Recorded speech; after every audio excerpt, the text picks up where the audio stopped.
ಇಂದು ದೀಪಾವಳಿಯ 2ನೇ ದಿನ, ದೀಪಾವಳಿಯ ಅಮಾವಾಸ್ಯೆ. ಇದು ಲಕ್ಷ್ಮೀ ದೇವಿ ಪ್ರತ್ಯಕ್ಷನಾದ ದಿನ ಮತ್ತು ಶ್ರೀರಾಮ ಅಯೋಧ್ಯಕ್ಕೆ ಮರಳಿದ ದಿನ. ಒಮ್ಮೆ ದೇವತೆಗಳು ಹಾಗೂ ರಾಕ್ಷಸರು ಸಮುದ್ರ ಮಂಥನ ಮಾಡುವಾಗ ಕೆಲವೊಂದು ಅಮೂಲ್ಯ ವಸ್ತುಗಳು ಬಂದವು. ಕೊನೆಗೆ ಲಕ್ಷ್ಮೀ ದೇವಿ ಪ್ರತ್ಯಕ್ಷನಾದರು. ಎಲ್ಲರೂ ಸಂತೋಷದಿಂದ ದೀಪವನ್ನು ಬೆಳಗಿಸಿ ಸ್ವಾಗತಿಸಿದರು. ಈ ದಿನವನ್ನು ನಾವು ದೀಪಾವಳಿ ಅಥವಾ ಲಕ್ಷ್ಮೀ ಪೂಜೆ ಎಂದು ಆಚರಿಸುತ್ತೇವೆ. ಇನ್ನೂ ಒಂದು ಕಥೆ ಇದೆ. ಶ್ರೀರಾಮ ರಾವಣನನ್ನು ಸಂಹರಿಸಿ ಅಯೋಧ್ಯಕ್ಕೆ ಮರಳಿದಾಗ ಎಲ್ಲರೂ ದೀಪವನ್ನು ಬೆಳಗಿಸಿ ಸ್ವಾಗತಿಸಿದರು.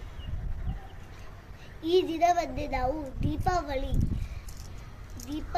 ಎಂದು ಆಚರಿಸುವ ಪದ್ಧತಿ ಬಂದಿದೆ ಎಂಬ ಕಥೆ ಇದೆ. ಶುದ್ಧ ಮನಸ್ಸು ಮತ್ತು ಬೆಳಕು ಇದ್ದಲ್ಲಿ ದೇವಿಯ ಕೃಪೆ ನಮ್ಮ ಮೇಲೆ ಇರುತ್ತದೆ. ಎಲ್ಲರಿಗೂ ದೀಪಾವಳಿ ಹಬ್ಬದ ಹಾರ್ದಿಕ ಶುಭಾಶಯಗಳು.